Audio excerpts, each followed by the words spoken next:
इसमें कहना चाह रहे हैं।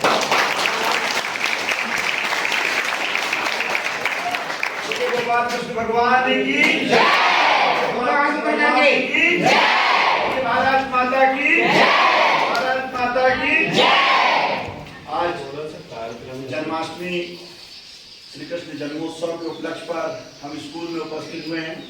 मेरे साथ उपस्थित आदरणीय विजय भैया, सिद्धार्थ भैया, मुंजत भैया, अजय भैया, उपस्थित प्राचार्य महोदय, आदरणीय कमराम सर, कुमरे सर, समस्त शिक्षक स्टाफ, प्यारे बच्चों, यहाँ पर रसोई या जो भी यहाँ कर्मचारी काम कर रहे हैं, सबको मैं सबसे पहले तो इस कार्यक्रम में आप लोग उपस्थित हुए हैं, इतने उत्साह से उपस्थित हुए हैं। आज त्यौहार है, फिर भी आप आए, सब बार बार धन्यवाद के पात्र हैं।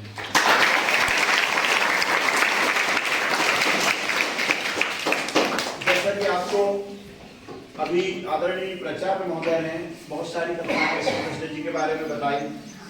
हमारे साथ मौजूद आदरणीय मूलचंद भैया ने भी आपको उनके जन्म के विषय में बताया कि उनका जन्म कैसे हुआ। लेकिन सबसे पहले हम ये जाने कि भगवान श्री कृष्ण कौन है, ये भी जानना जरूरी है ना। श्री कृष्ण तो है। श्री कृष्ण कौन है? कौन है? विष्णु जी के अवतार है, पर ब्रह्म है। अंतिम सत्य क्या है? परब्रह्म है। और उन्हीं का अवतार कौन है? भगवान श्री कृष्ण। उन्होंने गीता में कहा है, उनका सबसे पवित्र ग्रंथ, और हिंदुओं का सबसे पवित्र ग्रंथ क्या है? गीता। गीता जो है वो श्री कृष्ण के द्वारा, विष्णु जी के द्वारा बोली हुई वाणी जो है वही आज गीता है। हम भी चाहते हैं, शासन से भी चाह रहे हैं, इस कार्यक्रमों के माध्यम से भी आवाज जाए कि गीता को राष्ट्रीय ग्रंथ घोषित किया जाए, उसको शिक्षा विभाग में जोड़ा जाए, ताकि बच्चे जो आज जो बता रहे हैं, मुझे भैया बता रहे हैं, टीवीओ में हम देख रहे हैं, या हम शिक्षकों के या मेरे द्वारा या और किसी द्वारा आपको बताया जा रहा है घर के द्वारा, लेकिन अगर जब हम उस ग्रंथ को स्कूल में ही जोड़ देंगे आपके सिलेबस में, जैसा आप बाकी पढ़ते हो, तो फिर उसका ज्ञान आपको पूर्ण हो जाएगा, है ना। तो ऐसे कार्यक्रमों के माध्यम से भी सरकार तक आवाज जाए कि क्यों ना गीता को राष्ट्रीय ग्रंथ भी घोषित किया जाए और गीता और रामायण को हमारे सिलेबस में धीरे धीरे करके जोड़ा जाए। दूसरा ये है कि आप अगर आपको श्री कृष्ण के बारे में सारी चीजें जाननी है, तो अभी श्रीमद् भगवत कथाएं गांव में चल रही हैं, है ना। आपके गांव में होती हैं, आप वहां जाइए, बड़े ध्यान से आप सुनिए। अपने गांव में आचार्य जी भी हैं, वो आपको सारी उनके जन्म से लेकर उनके अंतिम तक उन्होंने जितनी भी लीलाएं की है, उनकी सबसे अच्छा जो उनका बाल्य अवस्था रही है।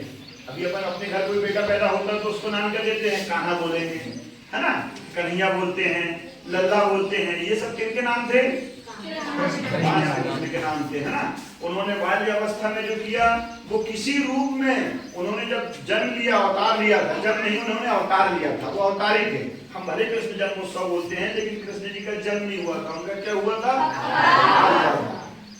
तो बाकी किसी रूप में, किसी भी अवतार, उन्होंने बहुत सारे अवतार लिए। श्री राम जी के रूप में भी उनका एक अवतार है, 12 अवतार है ना, उनके बहुत सारे नरसिंह अवतार हैं। वैसे एक अवतार क्या था उनका? श्री कृष्ण। ये कहा गया है कि जो श्री कृष्ण जी के रूप में विष्णु जी ने अवतार लिया था, ये पूर्ण अवतार था उनका। पूर्ण अवतार कौन सा था? आप बता रहे थे 16 कलाएं, 64 कलाएं, तो उनमें जो विष्णु जी की कलाएं थी वो पूरी की पूरी श्री कृष्ण जी में अवतरित हुई थी। तो कृष्ण जी की तो लीलाएं बहुत हैं, मैं भी बताने बैठ जाऊं, भैया लोग भी सब बैठ जाए तो कम है ना। आज त्योहार है, सबको घर जाना है ना। बहुत सारे बच्चे उपवास भी होंगे, है कि नहीं है ना। अच्छे से आप घर में जाकर पूजन करें।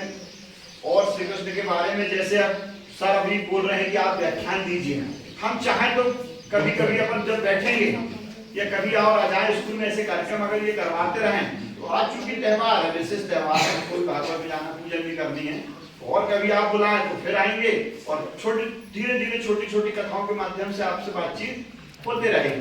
तो उसमें क्या होगा,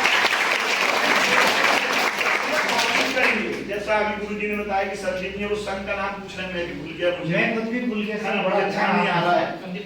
तो ऐसा धीरे धीरे बातचीत करते रहेंगे। सारे लोग धर्म से जुड़े, आध्यात्म से जुड़े। एक चीज और है, सत्य ईश्वर है, ईश्वर ही अंतिम सत्य है। क्योंकि इसलिए हम अपनी जो है वो आस्था लगाएं, और आस्था के साथ साथ उनके चरित्र पर हम चलना सीखें। भगवान ने क्या किया? रामचरितमानस, है ना, या कृष्ण के चरित्र पर चले, तो उन्होंने चलना सिखाया। जैसे भगवान श्री कृष्ण का मुख्य उद्देश्य क्या था? उन्होंने अंतिम सत्य क्या बताया?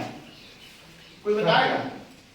पूरा जो उनका जन्म से लेकर उनके अंतिम समय तक उन्होंने एक ही चीज को मुख्य माना है, कर्मण्यवादी कारस्ते, कर्म करते रहिए, फल की इच्छा बिल्कुल नहीं करना। आपका कर्म क्या है? अभी पढ़ना है, शिक्षा अध्ययन करना है। आपका मुख्य उद्देश्य जो है आप उसको पूरा कीजिए। किसी का मुख्य उद्देश्य व्यवसाय होता है, किसी का मुख्य उद्देश्य कृषि होता है, ऐसे आप लोगों का मुख्य उद्देश्य क्या है?